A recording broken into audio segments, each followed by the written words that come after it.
Vilma. Oh, Jesus, quase que eu corro. Mas eu agradeço ao Senhor por essa rica oportunidade, não é verdade? E mais uma vez eu cumprimento a todos com a paz do Senhor. Amém. E volto a expressar a minha felicidade, porque nessa noite eu estou aqui e eu vejo pessoas de coração alegre. A Bíblia diz que um coração alegre aformoseia o rosto, né? E eu vejo pessoas que no seu semblante tem a alegria, a gente vê a expressão de alegria, de felicidade por estar aqui nessa noite, né? Muito me alegra em vê-la, feliz da vida. Eu estou aqui só em vê-la, aqui servindo ao Senhor, que eu creio que você agora é uma serva do Senhor. Quantas vezes nós nos encontramos e eu já falei de Jesus para você e hoje transborda no meu coração a alegria de vê-la seguindo a Deus, né? E como a irmã já falou aqui nessa noite, Deus ele age. As pessoas costumam dizer no mundo que Deus escreve certo por linhas tortas, né? Mas Deus não escreve certos por linhas tortas. Deus, tudo que ele faz, ele tem um propósito. Tudo que ele faz, ele já tem um propósito a realizar com todas as coisas que ele faz. A Bíblia diz que todas as coisas cooperam para o bem daquele que agrada ao Senhor, que adora a Deus, não é verdade? Então, assim, eu creio que Deus, ele tem trabalhado na vida de cada um que está aqui. E aqueles que ainda não se decidiram por conhecer verdadeiramente a Jesus, nessa noite, o Espírito Santo está falando aos seus corações, porque aqui existe alegria, aqui existe gratidão nessas pessoas que estão aqui. A palavra que já foi dita aqui diz que o Senhor Jesus, que Deus, ele é quem cuida, Deus é quem trata, Deus é quem está no controle da vida. Porque disse aqui, tem no Salmo que o irmão 18 leu, diz que assim como o Ocidente está distante do Oriente, assim Deus afasta de nós as nossas iniquidades. Então isso fala de quê? Isso fala de perdão. Isso fala do perdão de Deus, que é tão grande, tão expressivo, que mesmo não tem condições do Oriente e do Ocidente se juntar. Então ele afasta, ele esquece, ele separa. Quando Deus perdoa um homem, ele esquece as suas iniquidades, ele perdoa os seus pecados, ele dá uma nova vida. Ele traz, a Bíblia diz que escreve-se o livro do homem, o nome do homem no livro da vida, e dali quem vai apagar? O Senhor Jesus, ele bota, como o Salmo 40, a irmã mencionou o Salmo 40 aqui, e o Salmo 40 ele diz que Deus, ele firma os pés do homem como numa rocha. Tira do charco de lodo, né, irmã Alda? Tira do charco de lodo, põe um novo cântico na boca e firma os pés como numa rocha. Ele diz que espere com paciência, porque ele é o dono de tudo. Ele está no controle de tudo. E nessa noite eu agradeço ao meu Senhor, porque eu estou aqui nessa noite rendendo adoração a Ele, porque Ele é bom e muito Ele tem feito. Ele diz no Salmo 103, porque Ele não nos tratou segundo a multidão dos nossos pecados. Quem de nós, se nós parássemos para fazer uma análise das nossas vidas, quem de nós seríamos dignos de estar aqui? Nós, pecadores, cheios de defeitos. Muitas das vezes Deus fala conosco e a gente não obedece. A gente escuta a voz do Espírito Santo, mas ainda assim endurece o coração. Mas esse Deus misericordioso, bondoso, Ele não nos trata por nossa condição. Ele nos trata segundo o amor que Ele tem por cada um de aleluia! nós. Ele nos trata por segundo o amor que Ele tem, porque Ele foi. Olha, o Salmo 103, ele fala de quê? De gratidão, né? Mas se nós pararmos para analisar, ele fala de um Deus que gosta de se relacionar com a sua criatura. Com aquela criatura que ele fez, que ele teve o amor de criar. Porque a Bíblia diz que no princípio era o verbo era Deus, o verbo estava com Deus. Falava de Jesus ali no momento da criação, no momento em que Deus disse, e haja luz e houve luz. E Deus criou o homem, a criatura, diz que foi feito a imagem e semelhança dele. Então, Deus criou tudo que nós vemos, que se nós formos parar para olhar a grandeza de Deus, a terra é linda, a natureza é perfeita. Mas o mais perfeito que Deus criou foi o homem. Porque se nós formos olhar a vida do homem como ela é, a criatura, o ser humano é uma criatura muito complexa. O cérebro do homem, a máquina humana é muito complexa. Então como é que uma pessoa tem coragem de dizer que isso não foi Deus que fez? Foi só do acaso, obra do acaso. Eu me recuso a aceitar isso. Eu me recuso. Então Deus, Ele fez em nós a perfeição, a sua imagem e semelhança. Então o homem, ele não tinha vida. Aí a Bíblia diz que Deus chegou... soprou nas narinas do homem e deu o fôlego de vida. E a partir daquele momento começou a história do homem com Deus. Ele deixou de ser apenas do pó da terra e passou a ser a criatura perfeita. A criatura que existiu a partir do amor, da criação do amor de Deus. Então, no longo da história do homem, o homem ele se perdeu, porque ele se deixou permitir que o pecado entrasse através da desobediência dele. Mas ainda assim, esse Deus todo-poderoso, todo misericordioso, ainda entrou com misericórdia e criou um plano de salvação para restaurar essa corrente que foi quebrada. Então nós somos a obra perfeita de Deus. E Deus, o que é que Ele quer de nós? Deus, olha, se nós formos olhar, a gente não consegue dimensionar o tamanho do poder de Deus. Nós não conseguimos nem, na nossa mente humana limitada, nós não conseguimos dimensionar como Deus é grande, como Deus é poderoso. A Bíblia diz que Jesus ele brilha mais que a luz do sol. Me diga, quem de nós tem condições de olhar diretamente para o sol? Nós não temos, né? Imagina, eu fico às vezes me perguntando, Senhor, como tu deve ser lindo, porque a Bíblia diz que Jesus brilha mais que a luz do sol, né? Então às vezes eu fico pensando, um Deus tão grande, tão poderoso, gostar de uma criatura tão insignificante como eu. Uma pessoa que não tem nada, que não é nada. Então assim, Deus, o que Ele quer de nós? Que nós nos relacionemos com Ele. Ele é um Deus, Ele é um ser relacional. Ele quer que essa criatura que Ele criou, que Ele deu a vida, que Ele deu amor, simplesmente seja grato a Ele. Entenda que Ele foi quem o criou, que Ele é dependente dEle, que Ele não tem nada se não for por Ele. A Bíblia diz isso, né? Que tudo por Ele, para Ele são feitas todas as coisas. Então, a partir do momento que nós, seres humanos, compreendemos que nós somos fracos, falhos, limitados, pecadores, que nós não temos nada, e entendemos que Jesus é quem tem tudo, que só através dEle que nós podemos alcançar a misericórdia de Deus, a salvação, a remissão dos nossos pecados. Quando o homem ele consegue entender a mensagem de Deus, que Ele só quer que se submeta. Eu tenho uma passagem que eu vou compartilhar aqui com vocês, que se encontra no livro de Mateus, versículo 19. Glória a Jesus. Capítulo 19 de Mateus, e o versículo 16, que diz assim, a partir do versículo 16, de Mateus 19, versículo 16. Eis que aproximando-se dele, um jovem disse: Bom mestre, que farei eu para conseguir a vida eterna? E ele disse: Por que me chamas bom? Não há bom senão um só, que é Deus. Se queres, porém, entrar na vida, guarda os mandamentos. Disse-lhe ele: Quais? E Jesus disse: Não matarás, não cometerás adultério, não furtarás, não dirás falso testemunho, honra teu pai e a tua mãe, e amarás o teu próximo como a ti mesmo. Disse-lhe o jovem: Tudo isso eu tenho guardado desde a minha mocidade. O que me falta ainda? Disse-lhe Jesus: Se queres ser perfeito, vai, vende tudo o que tens e dá aos pobres, e terás um tesouro no céu, e vem e me segue. E o jovem, ouvindo essa palavra, retirou-se triste, porque possuía muitas propriedades. Então disse-lhe Jesus aos seus discípulos: Em verdade vos digo que difícil é entrar um rico no reino dos céus. E outra vez vos digo que é mais fácil passar um camelo pelo fundo de uma agulha do que entrar um rico no reino de Deus. Os seus discípulos, ouvindo isso, admiraram muito, dizendo: Quem poderá salvar-se?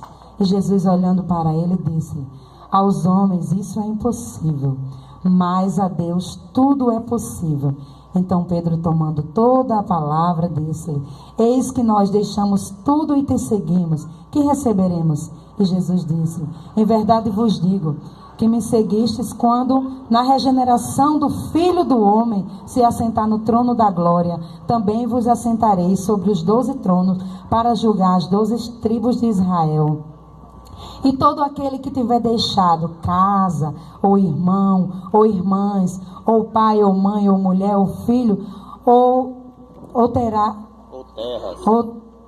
terras, ou terras por amor do meu nome, receberá 100 vezes tanto e herdará a vida eterna. Porém, muitos primeiros serão derradeiros e muitos derradeiros serão primeiros. É linda essa passagem, porque a gente entende aqui nessa passagem o quanto nós somos egoístas, o quanto nós só pensamos em nós. Não é verdade? Esse homem, ele tinha um desejo de conhecer a Cristo. Ele tinha um desejo de ter a vida eterna. E ele já tinha um conhecimento da palavra de Deus, porque ele já guardava os mandamentos. Mas o Senhor Jesus disse que ele tinha que abrir mão de algo para poder herdar a vida eterna. E ouvindo o testemunho da nossa irmã, né? A gente fica admirado assim como Deus transforma o homem, né? Quando o homem se permite que o Senhor Jesus ele transforme, né, para que ele venha verdadeiramente ter o conhecimento da palavra e possa herdar verdadeiramente a vida eterna. Porque muitas das vezes a gente diz, não, mas eu não bebo, eu não fumo, eu não jogo, eu não faço mal a ninguém. Mas você não reconhece Jesus como soberano na sua vida. Você não deixa que o Espírito Santo de Deus te domine. Então como é que você vai ter morada com Cristo se você não se submete a Ele? Como é que você vai herdar a vida eterna se apenas você crê num Deus superficial? E Jesus, ele é um ser, ele é um Deus completo. Deus, ele é completo. Ele não quer só um homem que o adore só de uma forma superficial. Ele quer que o homem se entregue por inteiro. Então esse jovem aqui, a palavra diz que ele ficou triste. Ele se entristeceu e foi embora, porque tinha algo nele que ele não conseguia abrir mão. Nesse caso desse homem aqui, era o amor ao dinheiro. A Bíblia diz que o amor ao dinheiro é a raiz de todos os males. Quantas vezes a gente vê pessoas que matam, que fazem de tudo por causa de dinheiro, né? Então assim, todos nós temos algo que nos prende de nos entregarmos verdadeiramente a Cristo. Mas feliz do homem que deixa que o Espírito Santo sopre no seu ouvido. O que é que impede de verdadeiramente ele ter um relacionamento com esse Deus Todo-Poderoso? Façamos uma análise na nossa vida. O que é que me impede de eu herdar a vida eterna? O que é que me impede de verdadeiramente, se eu já creio no Senhor Jesus, se eu já guardo os mandamentos, se eu já honro meu pai e minha mãe, se eu já faço bem ao próximo? Porque a Bíblia diz que a salvação ela não está condicionada às obras. Muitas vezes as pessoas dizem, não, mas eu faço esmola, eu ajudo as pessoas. Mas a Bíblia diz que a fé sem as obras ela é morta. É necessário que nós façamos a obra, que nós ajudemos ao próximo, que nós façamos coisas a quem está ao nosso redor. Mas a Bíblia diz que isso não é condição para ser salvo. Para ser salvo tem que confessar Jesus, tem que se render aos pés do Salvador. E nesse momento aqui esse homem ele não quis. Ele saiu triste, porque ele sabia que o amor que ele tinha ao dinheiro impedia que ele fosse capaz de se desfazer de tudo. Ah, irmã Isolda, mas eu vou ter que me fazer das minhas riquezas, do meu dinheiro. Se preciso for, desfaça. A irmã disse que quando Jesus deu o filho a ela a partir dali ela abdicou de alguma coisa que ela gostava, porque eu acredito que ela sentia prazer naquilo ali, porque a Bíblia diz que o homem ele está lá entregue às próprias paixões, ela está entregue ao seu bel prazer, não é verdade? A Bíblia diz que o homem, quando ele não conhece a Jesus, ele está sujeito ao pecado. Então o pecado, aos olhos do homem, ele não é ruim. Então assim, no momento, ele não tinha coragem, nem forças para poder dizer assim, eu vou largar tudo que eu tenho para poder seguir a Jesus. Então assim, nós temos que deixar que o Espírito Santo, ele se apodere da nossa vida. E como é que o Espírito Santo se apodere da vida do homem? Quando ele reconhece que Jesus, ele é soberano, que Jesus, ele é o Senhor da sua vida.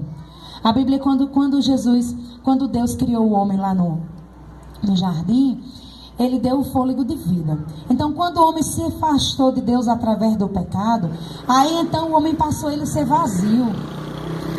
vazio, porque a alegria que ele tinha era a presença constante de Deus todo dia. A Bíblia diz que o homem era privilegiado. O Deus do céu todos os dias no virar da tarde descia e se encontrava com o homem. Deus ele criou o homem para ser eterno. Deus ele criou o homem para desfrutar da eternidade que ele tinha preparado para cada um de nós. Mas a partir do momento que ele se desfez, do que Deus, do privilégio que Deus tinha dado a ele, porque ele se tornou um homem desobediente, ele perdeu o privilégio. Então, o Espírito Santo, ele não tem a obrigação de habitar num lar onde não existe Deus, onde Deus ele não é soberano.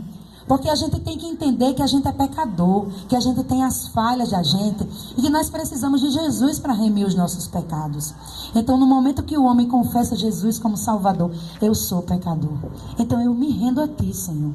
Eu aceito que o Senhor domine a minha vida. Eu entendo que só é através da Tua palavra, da Tua salvação, do Teu sacrifício, que eu vou ser uma pessoa livre e liberta e salva. Então, nesse momento, quando o homem confessa Jesus como Salvador, então ele passa a ter o privilégio que muitos não tiveram, de o Espírito Santo de Deus vir habitar dentro da sua vida. A gente é casa, é morada, é templo e morada do Espírito Santo de Deus. Então, a partir daí é que o homem vai ter condição. Muitas das vezes a gente ouve pessoas que ouvem a palavra de Deus, tem o desejo de seguir a Deus, tem o desejo de conhecer a Cristo, de herdar a vida eterna como o jovem rico, mas não tem forças. Por quê? Porque nós não temos condições de nos prepararmos para nos apresentar diante de Deus. Porque se nós tivéssemos condições de dizer assim, não, eu só vou aceitar Jesus quando eu estiver pronto. Muita gente, às vezes a gente ouve as pessoas dizerem isso. Mas eu digo uma coisa, se nós tivéssemos condições de nos apresentar diante de Deus, o sacrifício de Cristo teria sido vão.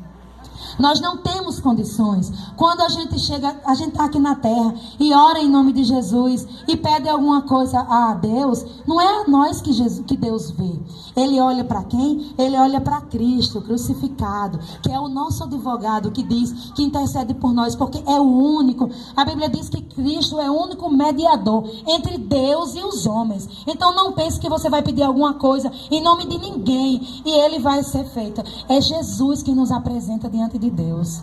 Então o Espírito Santo, ele vai reinar na sua vida, ele vai lhe dar condições através do sacrifício de Cristo, para poder você, mesmo falho, mesmo cheio de pecados, se apresentar diante dele e assim conseguir deixar o que lhe impede de herdar a vida eterna. Aquele homem, ele foi embora triste. Por quê? Porque ele não quis deixar. Ele não quis se submeter a Deus. Então ele não teve condições de herdar a vida eterna. Eu não vou dizer que ele se salvou porque eu não sei, a Bíblia não fala. Mas nós só vamos poder herdar a vida eterna se nós deixarmos Deus, ele reinar na nossa vida. E ele reinar na nossa vida porque a Bíblia diz que nós seguir a paz com todos e a santidade, né, sem a qual ninguém verá o Senhor, né? A gente tem que seguir num processo. Nós não somos perfeitos. Quem nos aperfeiçoa é o Espírito Santo. A Bíblia diz que o poder de Deus, ele se aperfeiçoa exatamente nas nossas fraquezas. No momento que eu tenho um defeito, que eu tenho um pecado, que eu tenho algo que eu não tenho condições de me apresentar, de me libertar daquilo, Jesus, ele chega, porque ele é quem liberta o homem do pecado. Ele é quem cura, ele é quem sara. Ele é quem dá condições do homem se levantar. Para um dia, Hebreus diz que, se eu não me engano, é Hebreus que diz que aquele que começou a boa obra vai aperfeiçoar até o dia do Senhor. No momento que você se submete a Deus, sim, Deus, eu aceito que o Senhor reine na minha vida. Eu aceito que o Senhor me ajude. Tira os meus defeitos, as minhas falhas. Me faz uma pessoa, uma nova criatura. No momento que a gente se submete a Deus nessa situação, então o Senhor vai aperfeiçoando a nossa vida dia a dia. Porque todos nós aqui temos pecados. A nossa diferença é que nós somos remidos pelo sangue de Jesus. Nós não vivemos mais na prática do pecado. Não sentimos mais prazer em pecar. Mas nós temos um advogado que nos defende diante de Deus. Porque quando falhamos, porque a Bíblia diz que o cair é do homem, mas o levantar é de Deus. Mas no momento que o homem se desprende do seu eu, se desprende do que ele tem de ruim, porque nós temos uma natureza que somos egoístas, queremos só saber de nós. No momento que nós nos disponibilizamos para Deus, ele reinar na nossa vida, então, Deus, ele vai aperfeiçoando. A irmã disse que já faz 11 anos que ela não bebe mais. Quantas coisas Deus tem feito na vida da irmã. Quantas coisas Deus tem feito na minha vida e na vida de cada um que está aqui. E Deus não vai fazer diferente naquele que quer se submeter a Ele. Então, até o dia do Senhor, até o dia da volta de Cristo, onde Ele vai voltar e vai levar a sua igreja para morar no céu, Então Deus vai aperfeiçoando a vida daquele que se dispõe a querer que o Espírito Santo faça nele uma grande obra. Então assim, a gente tem que parar, fazer uma reflexão. Senhor, se tem, como diz, se há em mim algum caminho mau, o salmista não diz assim, né? Que o Senhor, que nós nessa noite a gente se desprenda. Dê uma oportunidade para o Espírito Santo falar no nosso ouvido e dizer assim: olha, isso não me agrada. Venha que eu te ensino, venha que eu te restauro, venha que eu te liberto, venha que eu te curo, venha que eu te ajudo, venha que eu te sustento, aleluia. Porque se nós formos nos apresentar diante de Deus, nós não temos condições. É só através da misericórdia que está estendida, através do sacrifício de Cristo, que nós podemos chegar até o céu. E eu quero agradecer a Deus por essa oportunidade. É isso que eu queria deixar para todos nós nessa noite. Amém.